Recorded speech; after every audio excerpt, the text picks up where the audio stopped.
guys, how's it going? My name is Jeremy. Welcome to Polyphonic Press. Today I'm going to be reviewing the new album by the Brian Jonestown Massacre. The album is called Aufheben. Just in case you don't know, the Brian Jonestown Massacre are a rock band from the 90s. They've put out a whole bunch of albums. They keep putting out albums. They're sort of a psychedelic outfit with kind of a revolving door of musicians. But the mainstay is the singer and songwriter in the band, Anton Newcombe. The album starts off with a song called Panic in Babylon, and the first instrument that you hear is this sort of Eastern flute kind of thing. I'm not exactly sure what it is.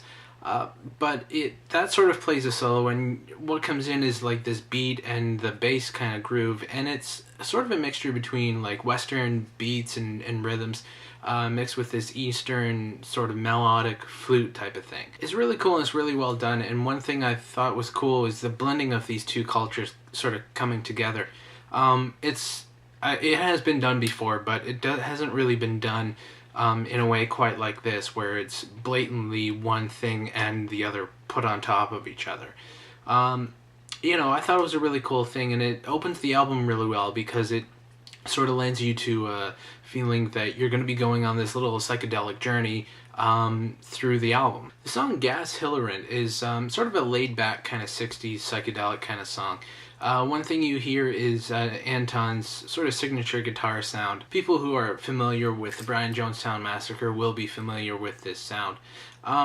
The vocals are actually kind of ethereal and spacey and kind of not too present. It's really kind of an unusual song, but it still manages to capture the interest of the listener. I Want to Hold Your Other Hand, as you can probably guess, is sort of a take on the classic Beatles song. It's a little more psychedelic, and it's a little like slower, and I found the pacing to be kind of hard to take. I could have picked up a little bit, and the vocals again have that distance with them, and I felt that the vocals were sort of unintelligible, and I couldn't really understand what he was saying. It's really a complaint I have with most of the record. I think the vocals really could have been sung a little better, sung a little, like brought up in the mix a little bit, and I get that he's going for that sort of tone, but I think the message of the song kind of gets lost in that. Stairway to the Best Party in the Universe kind of takes a little bit of a different direction. It's a little more upbeat, a little faster, and it's got this sort of unusual drum feel.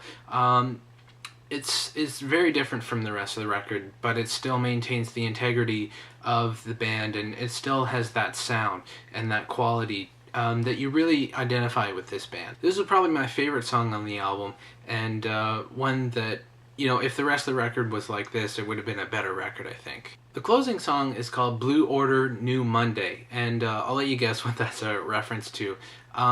This was actually, along with Stairway, I think this was the best track on the album. It's definitely the strongest track on the album, and the reason for that is it has a concise beginning, middle, and end. It's very put together. You know where the chorus and the verses are, the introduction, but it still has a bit of an experimental edge to it. I think, you have to have one with the other.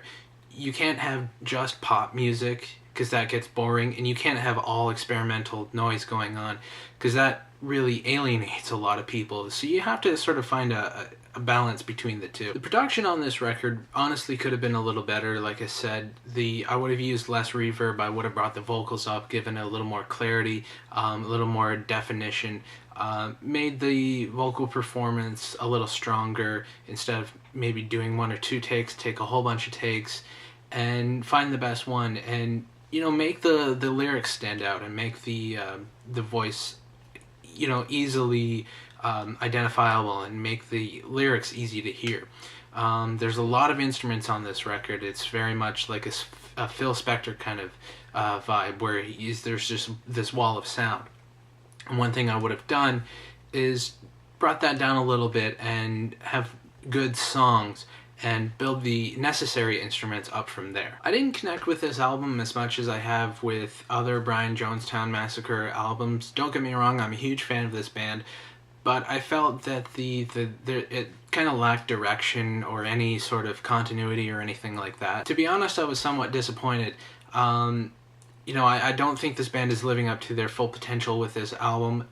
It's certainly not the worst thing they've ever done, but it's definitely not the best. So I'm going to give it a 6 out of 10. So anyways, that's what I thought about the album. Let me know what you guys think in the comments or with the video response. Don't forget to check out the Twitter, Facebook, Last.fm, and the website. All the links are in the description. And if you'd like to suggest an album for me to review, let me know in the comments. And I guess that's about it. See you next time. Take care.